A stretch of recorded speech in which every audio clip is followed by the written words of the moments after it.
విశాఖలో సువిశాల సముద్ర తీరం విషయం అందరికీ తెలిసిందే. చాలామంది పర్యాటకులు ఇక్కడికి వస్తుంటారు. వారందరినీ అలరిస్తున్న బీచ్ ప్రస్తుతం వినాయక చవితి ఈ నవరాత్రుల కారణంగా, వినాయక చవితి నిమజ్జనాల కారణంగా కాస్తంత పాడవుతోంది. మనం సాగర్ తీరం చూడొచ్చు. వినాయక చవితి నిమజ్జనంకి సంబంధించిన పత్రులు, ఇతర వ్యర్థాలతో సాగర్ తీరం మొత్తం నిండిపోయింది. మనం సాగర్ తీరంలో ఇప్పుడు వరుసగా వస్తున్న ఈ నిమజ్జనాలకు సంబంధించిన వాళ్ళందరినీ చూస్తున్నాము. గజెత్తుగాళ్ళందరూ ఇక్కడ వీళ్ళందరూ కూడా రెడీగా ఉన్నారు. ఉదయం నుంచి సాయంత్రం వరకు కూడా రోజు ఇవాళ నుంచి 9 రోజుల పాటు ఉంటాయి.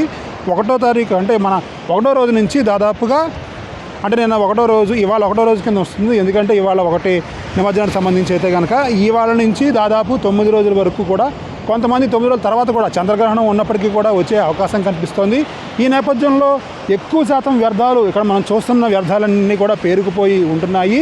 వీటిని ఎప్పటికప్పుడు క్లీన్ చేయడానికి ప్రణాళికలు వేసినప్పటికీ కూడా మొదటి రోజే ఈ వ్యర్థాలన్నీ కూడా ఇక్కడ సాగర్ తీరంలో కనిపిస్తూ ఉన్నాయి. ఇవి పూజా వ్యర్థాలే అయినప్పటికీ కూడా వీటిని ఇక్కడి నుంచి డిప్లాయ్ చేయాల్సిన అవసరం ఉంది. అక్కడ మనం చూస్తున్నాము వ్యర్థాలన్నింటినీ కూడా ఒక దగ్గర వేసేస్తున్నారు. ఇవి కొంతమంది నేరుగా సముద్రంలో కలుపుతున్నారు. అది కూడా తప్పని చెప్పినప్పటికీ చాలా వరకు కూడా సముద్రంలో కలుపుతున్న నేపథ్యం ఉంది. ఏదైనప్పటికీ విశాఖపట్నంలో సాగర్ తీరం అందంగా ఉంటుంది. ఈ సాగర్ తీరం మొత్తం చూస్తే మనం ఇక్కడ మన కైలాసగిరి కొండ పక్కనే ఉన్నాము. ఇక్కడంతా కూడా సాగర్ తీరంలో వ్యర్థాలు అయితే ఉన్నాయి. ఇవన్నీ మనం గమనించవచ్చు.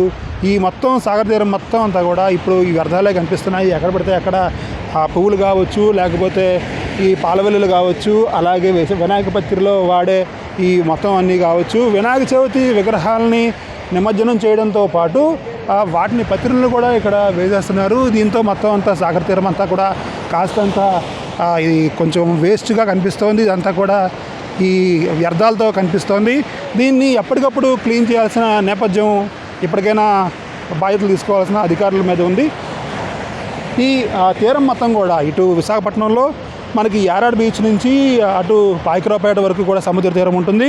అటు భీమిలి వరకు కూడా, అంటే మనకి ఇటు విశాఖపట్నం నగర పరిధిలో చూస్తే భీమిలి వరకు కూడా ఈ తీరం ఉంటుంది. ఈ తీరం మొత్తం మీద కూడా ప్రస్తుతం అయితే కనుక వ్యర్థాలు కనిపిస్తూనే ఉన్నాయని చెప్తున్నారు. ఏదైనప్పటికీ ఎప్పటికప్పుడు క్లీన్ చేస్తే మాత్రమే దీనికి సొల్యూషన్ ఉంటుంది. 9 రోజుల పాటు ఇవాళ ఇంకా డే 1 ఈ 9 డేస్ తర్వాత, అంటే 9 రోజుల తర్వాత కూడా మరిన్ని వ్యర్థాలు పెరిగిపోయే అవకాశం అయితే కనిపిస్తుంది.